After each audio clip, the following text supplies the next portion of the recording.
Христос эзэн Иесусийн нэрээр залбирч байна. Амен.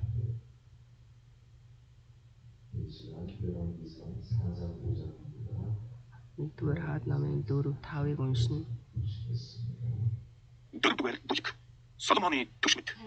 Энэхүү Соломон хаан бүх Израилийг захирах хаан болжээ. Түүний төшмөд нь дахилч Задокийн хүү Азария дахилч, Шишагийн хүү болох Илихарийг, Ахианар бичээч, Ахилуудын хүү Яхошафат хэрэг хөтлөгч, Ихоядагийн хүү Биная цэргийн жанжин, Задок ба Абиатар нар дахилчид, Натаны хүү Азария төшмөдийн ахлагч, Натаны хүү хааны найз Забуд дахилч, Ахишар нь ордны даамал бөгөөд, Абдагийн хүү Адонирам нь албатлахын ажлыг тус хариуцдаг байлаа. Соломон хаан Израилийг захирах 12 төшмөдийг төлөвлөжээ. Тэд хаанд болон түүний гэрийн хүнд хангам нийлүүлдэг ба тус бүр жилийн нэг сард бараагаар хангдаг байлаа. Тэдгэрийн нэр нь Ефраим ууланд Бенхур, Маказ, Шалбимийн Бетшемеш болон Иломбит хананд Бендитер, Арготод Бенхесед, Сок болон Хеферийн бүх нутагт түүних байсан. Дорын бүх өндөрлөгтөө Бен Абинадаб, Соломоны охин Тафат түүний эхнэр байлаа. Танах Мегиддо мөн Израилийн доод талдах Заританы хажуудах Бетшаны бүх нутаг буюу Бетшанаас Абел Михола, Йокниамд хүрсэн нутагт Ахилуудын хүү ба Рамот Гилиадад Бен Гибер бөгөөд Гилиадад байх Манасийн хүү Яирийн нутгийн тусгад. Мөн Башанд байх зургас нутаг. Аргот буюу хөрх хүндэтэй хан хэрмүхий 60 том хот түүних байлаа. Маханаймыг Иддогийн хүү Ахинадаб, Напталиг Ахимас, тэр бас Соломоны охин Басиматтай гэрэлжээ. Ашир ба Биалотод Хушайн хүү Бан, Исхарт, Арвагийн хүү Яхошафат, Биньямин, Ялагийн хүү Шими, Аморичуудын хаан Сихон болон Башаны хаан Огийн нутаг болох Гилиадын нутагт өөрийн хүү Гибер байв. Иудагийн нутагт ганц захирагч байлаа. Соломоны хаанчлалын сүржиглэн Иуда болон Израильчууд талайн эргийн тоон томшгүй эс шиг олон байсан бөгөөд тэд идэж ууж баярлан цэнгэгдэж байлаа. Ефрат мөргөөс ахуулан Филистийн нутаг хүртэл мөн Египт улсын хэл хүртэлх бүх их хаанчлалуудыг Соломон захирч. Тэдгээр нь Соломоны амьдралын бүх зүйлд түнд албан хөгжүүр барин үйлчлдэг байлаа. Соломоны нэг өдрийн хүнс нь 30 кор дээд хүртэл 60 кор тэрэмсэн буудай 10 бордсон шар бэлчээрийн 20 мөхөр мөн буг гөрөөс согоо тарлуулсан шувуу зэрэгс гадна 120 байлаа. Соломон голын наад талд орших бүхний буюу Типсагаас Газ хүртэлх голын баруун талын бүх хааныг захирах эрх мэдэлтэй байв. Түүний харьяа эргэн тойронд амар амгалан байв. Соломоны бүх өдрүүдэд Данаас Бершеба хүртэлх Иуда ба Израиль амар чимээр амьдарч хүмбэр үеийн ус үзэн энжирийн модон дор суудаг байв. Соломон тэрний мордын 40 мянган жүжигтэй 12 мянган мортонтой байв. Соломон хааны болон хааны ширээн дээрх бүх хүнийг орон нутгийн төшмөд өөр өөрсдийн сарда юу гарч дутахгүйгээр хангадаг байлаа. Бас адуу болон тэрний мордод 10 сүрлийг тус тусын үүргийн дагуу байга газартаа нийлүүлж байв. Соломоны мэрэгэн ухааны суу алдар. Бурхан Соломонд мэрэгэн ухаан, үлэмжих хэрсүү чанар ба үнцгийн зүрхний ухаалыг далайн эргийн элсмит арим ихээр өгчээ. Соломоны мэрэгэн ухаан нь дорны бүх бүдийн мэрэгэн ухаанаас ч Египтийн бүх мэрэгэн ухаанаас ч даван гарч юм. Тэр бүх хүнээс тухайлбал Израиль Итан, Махолын хөвгүүд хэмээн талкод Дарданаас жилүү мэрэгэн байсан бөгөөд нэр алдар нь эргэн тойрны бүх хүндэстэн даяар дуурсав. Тэр 3000 сургаалт өгүүлж 1005 дуу захиажээ. Тэр бас Ливаны хушматнаас эхлээд хаан хэрмэн дээгүүр ургадаг балуун ургамлын тухай хүүрнэж мөн ан амьтад шувууд хэмжээр явагчд загсны талаар хүртэл ярьдаг байв. Соломоны мэрэгэн ухааныг сонсохоор үндэстэн бүрээс мэрэгэн ухааныхын талаар дуулж мэдсэн газар дэлхийн бүх хадаас хүмүүс ирдэг байжээ. 5-дугаар бүлэг. Эзний өргөг барих бэлтгэл. Тэрийн хаан Хирам ямагт Давидын анд байсан тул Соломоныг эзэнхийн оронд хаан болгон тоссныг сонсоод зарцнараа түнд үлгээв. Тэгэхэд Соломон Хирам руу үгэлгээж эргэн тойрныхонтойгоо хийж байсан дайн тулаанаас болоод эзэн дайснуудыг нь түүний хөлийн улдор оруулах хүртэл миний эзэг Давид бурхан эзнийхээ нэрээр өргөө барьж өгч чадаагүй хаантан та мэдэх билээ. Харин одоо миний бурхан эзэн эргэн тойрныг минь амирлуулж дайсан ч гай зовлон ч үгүй боллоо. Харагтун. Эзэн миний аав Давидд би чиний оронд сэмтийг чин залах хүүгээр чин өөрийн нэрээр заривдан өргөө бариулна гэж айлцсны дагуу бурхан эзнийхээ нэрээр би өргөө барих гэж байна. Тэгэхээр Ливанаас хушмод тавьж өгөхийг хаантан та тушааж сойрох. Миний зарцнаар таны зарцнартай хамт ажиллах болно. Таны зарцнарт өгөх хөлсийг хаан таны эзнээр би төлье. Бидний дунд Сидончууд шиг дүнз бэлтгийг мэддэг нэг ч хүн үгүй гэдгийг та мэдэн шүү дээ. Тэгтэл Соломоны үгсийг Хирам сонсоод маш их баярлан хөөрч. Энэ агуу ард түмнийг захирах мэрэгэн хүүг Давидд заяасан эзэн өнөөдөр магтах болтугай гэж хэлв. Хирам Соломонд таны надад хэлсэн үгийг би сонслоо. Таны хүссэн хуш ба майс модон дүнзнүүдийг би нийлүүлье. Миний зарцнаар Ливанаас тэнгис рүү буулган авчирч би тэдгэрийг сал болгон таны томсон газар руу тэнгисээр хөвүүлэн тэндээс салаа задлах ба та татаж авахтун. Харин та миний гэрийн хүнд талах хүнс нийлүүлэн өгч миний хүслийг биелүүлнэ үү гэсэн хариу ирүүлв. Ингээд Соломоны хүснээр хуш ба майс модон дүнзийг Хирам бэлтгэж өгчээ. Харин Соломон Хирамын гэрийн хүнд талах хүнс болгон 20 мянган кор гурил 20 кор цэвэр оливын тосыг илгээв. Соломон Хирамд жилээс жилд энэ хүн нийлүүлжээ. Эзэн харин амлалтынхаа дагуу Соломонд мэрэгэн ухааныг өглөв. Хирам Соломоны хооронд энх тайван тогтож тэр хоёр хамтын гэрээ байгуулжээ. Соломон хаан бүх Израилаас 30 мянган эрийг албатлахын ажилд дайчлав. Тэр тэднийг 10 мянгаар нь сар сараар ээлжлүүлэн Ливан руу илгээж тэд Ливанд 1 сар, нутагта 2 сар байдаг байв. Албатлахын ажилчдыг Адонирам хариуцдаг байлаа. Соломонд ачаа зөөдөг 70 мянган хүн, мөн ууланд чулуу цавчдаг 80 мянган хүн байснаас гадна ажиллагчдыг захирч ажлыг хянах 3300 даамал байв. Хаан зарлиг буулгах өргөний суурийг хатгай дөрвчин чулуугаар тавихын тулд тэд том үнэт чулуу авчирч Соломоны болон Хирамын барилгачид мөн гибальчууд чулууг засаж өргөний барилгад хэрэглэх дүнз ба чулуунуудыг бэлдэв. 나의 생명을 위하여 식물을 주셔서 하고 솔로몬의 모든 원대로 백향목 제목과 장나무 제목을 주매 솔로몬이 히람에게 그 궁정의 식물로 밀 2만 삽과 맑은 기름 20석을 주고 해마다 그와 같이 주었더라. 여호와께서 그 말씀대로 솔로몬에게 지혜를 주심으로 히람과 솔로몬이 친목하여 두 사람이 함께 약속을 맺었더라. 이에 솔로몬 왕이 온 이스라엘에서 약혼을 불러일으키니 그 약혼의 수가 3만이라. 솔로몬이 저희들을 한 달에 1만 20황달아 레바논으로 보내매 저희들이 한 달은 레바논에 있고 두 달은 집에 있으며 아론이라는 감독이려도 솔로몬에게 또 당군이 7만이며 산에서 돌을 뺀 자가 8만이며 이외에 그 역사를 공독하는 관리가 3,300이니라. 저희가 일하는 백성은 선이었다. 이에 왕이 영을 내려 그 귀한 돌을 떠다가 다듬어서 전에 기초석으로 놓게 하매 솔로몬의 건축자와 히람의 건축자와 그발 사람이 그 돌을 다듬고 전을 건축하기 위하여 제목과 돌들을 갖추니라. 아멘.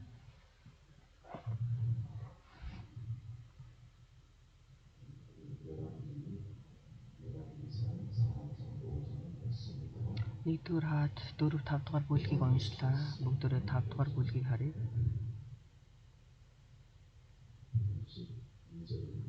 5-ын 12-ыг харъя. Нэгдүгээр хаад 5-ын 12. Эзэн харин амлалтынхаа дагуу Соломонд мэргэн ухааныг өглөө. Хирам Соломон нарын хооронд инх тайван тогтож тэр хоёр хамтын гэрээ байгуулжээ. Амен.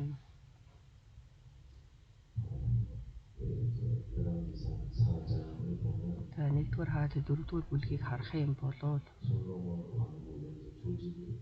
за Соломон хааны бүхий л төршмөл дахилч бол нарийн бичиг тэгээд мөн цэргийн жанжин бүгдийг бол босгож энд томилж байна. Тэгээд Соломоныг хаанчилж байх үед хамаг Израиль даяар бол маш их амар тайван байсан. Тэгээд энд бид нэр өөр газар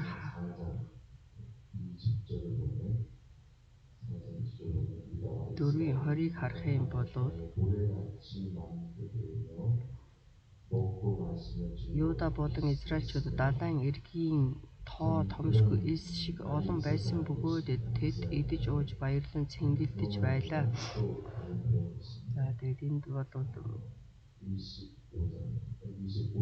25 дээр бас харъя.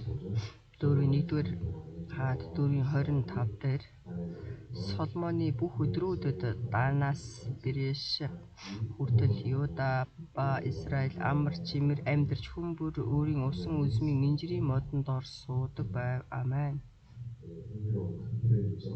Маш их сонирхолтой. Хүн болгон өөрийн усан үзм инжирийн модны дор суудаг байсан. Үнэхээр энд бол баяр хөөртэй амар тайван цаг үе байсан. Бурхны өмнө болоод баяр хөөртэй амар тайван өндөрлөхийг бол эндээс бид нар харж байна. Бурхан Соломонд мэргэн ухааныг өгч Бурханы өмнө Соломон Бурханаас мэргэн ухааныг гуйсан.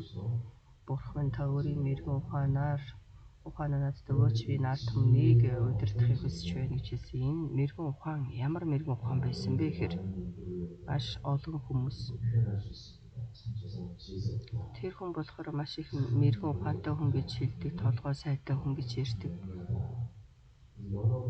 Маш олон нөхцөл байдлаар бол тэр хүнийг мэргэн ухаантай цэцэн гэж хэлэх боломжтой. Тэр хаан маш их мэргэн дайнд ч гэсэн ялах боломжтой гэж энийг бас харж байна.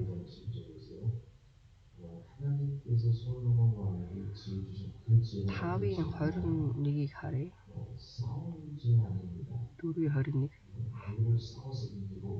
Тэгэхээр энэ Соломонд өгсөн Бурхны мэргэн ухаан гэдэг нь хэн нэгэнтэй байлдан тэмцэн яалах тийм мэргэн ухааныг бол өгөөгүй. Харин эсрэгээрээ 21 дээр харах юм бол 4-21 Ефрат мөрнөөс ахуулаад Филистийн нутаг хүртэл мөн Египтийн улсын хил хүртэл бүхий л хаанчлалуудыг Соломон захирч тэдгээр нь Соломоны амьдралын бүхий л өдрүүдэд түүнд алба хавчуур барин үйлчилдэг байлаа. Тэгэхээр энэ дээр болохоор энэ улс хүчтэй болохоор энэ улсын өмнө хөдлөж чадахгүй байна гэж байна. Энэ бол мэргэн ухаан биш, харин хэн нэг улсаас хүчтэй хэн нэг улсыг бол ялах боломжтой.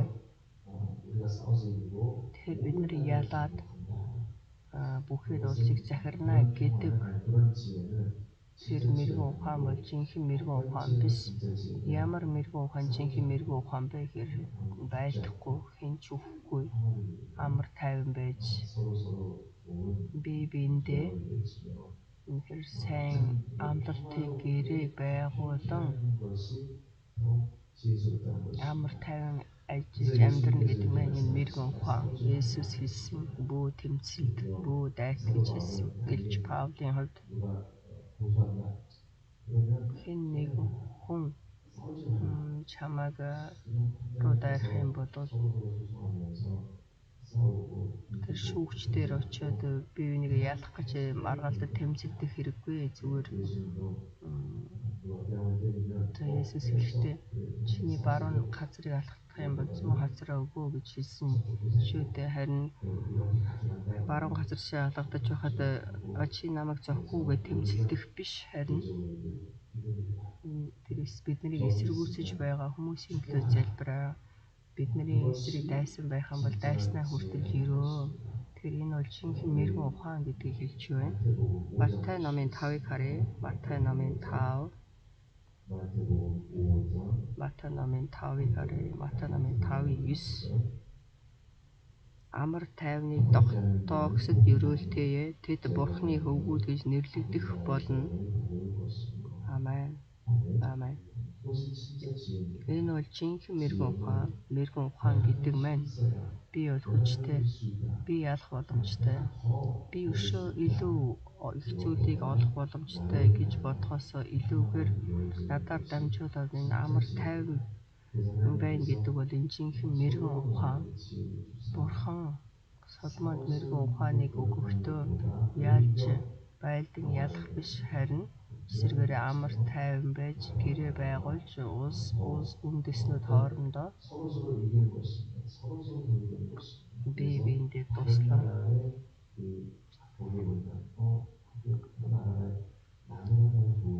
тэгээд бус улсуудыг харах юм бол тэр улсын мод нь илүү сайн юм байна гэж тэр улсаас мод авцруулж эргээд модны оронд болоод өөр идэх зүйлийг өгч байх жишээтэй энэ бол. Тэгээд ингээ харах юм бол энэ ертөнцид амар тайван гэж алга байна, мэрэгэн ухаан алга байна, үргэлж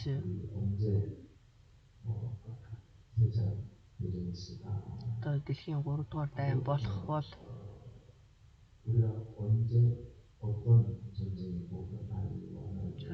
бид нар болохоор хизээ ямар дайн болох вэ?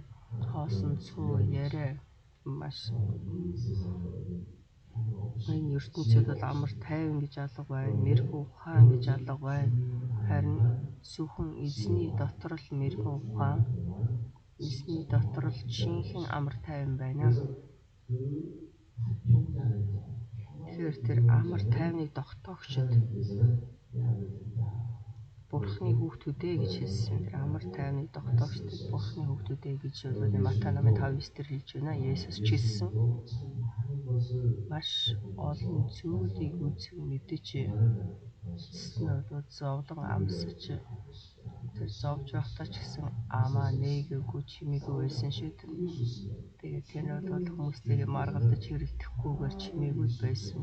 Эзний хувьд бол бүгдийг ялах боломжтой ч гэсэн харин Бурхны хүсэл байгаа учраас Бурхны хүслийг биелүүлэхийн тулд хэрэлдэж тэмцэлдэхгүйгээр харин Бурхны мэрэгэн ухаанаар Бурхны хүслийг хийж байсан. Матай номын 12-ыг харъя. Матай номын 12.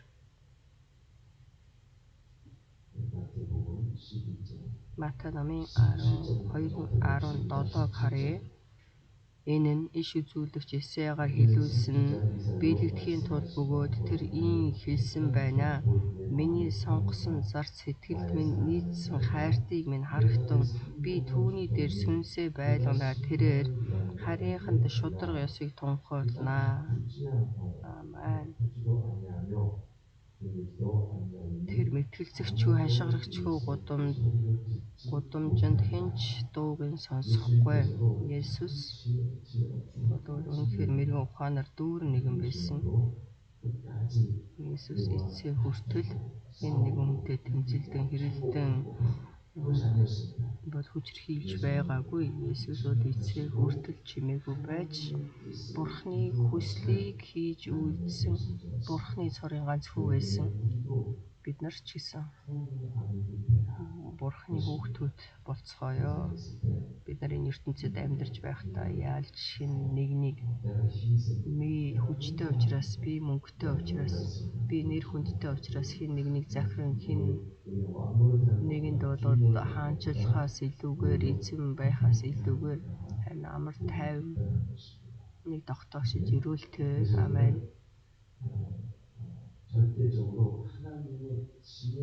Тэгэхээр бид нар бол заавал Бурхны мэрэгэн ухааныг авах хэрэгтэй. Амен. Бурхны мэрэгэн ухаан гэдэг маань энэ ертөнцийн хэн нэгэн хүнийг ялахаас илүүгээр Бурхны хүслийг хийж үйлдэнэ гэдэг маань Бурхны мэрэгэн ухаан. Харин бидний хувьд ялах нэгэн байна. Энэ ертөнц бидний тэмцэл бол мах цусны тэмцэл биш.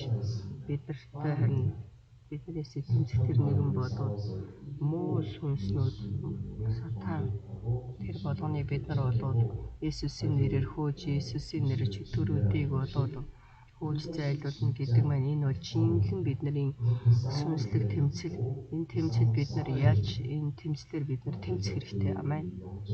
Энэ сүнслэг тэмцэлд бид нар яаж харин энэ ертөнцид амар тайван байх хэрэгтэй гэдэг маань энэ бол жинхэнэ Бурхны мэрэгэн ухаан. Сүнсээр ялж энэ ертөнцид бол амар тайвныг босгон байгуулж, амар тайвныг босгон байгуулах тэр зам байна. Яаж?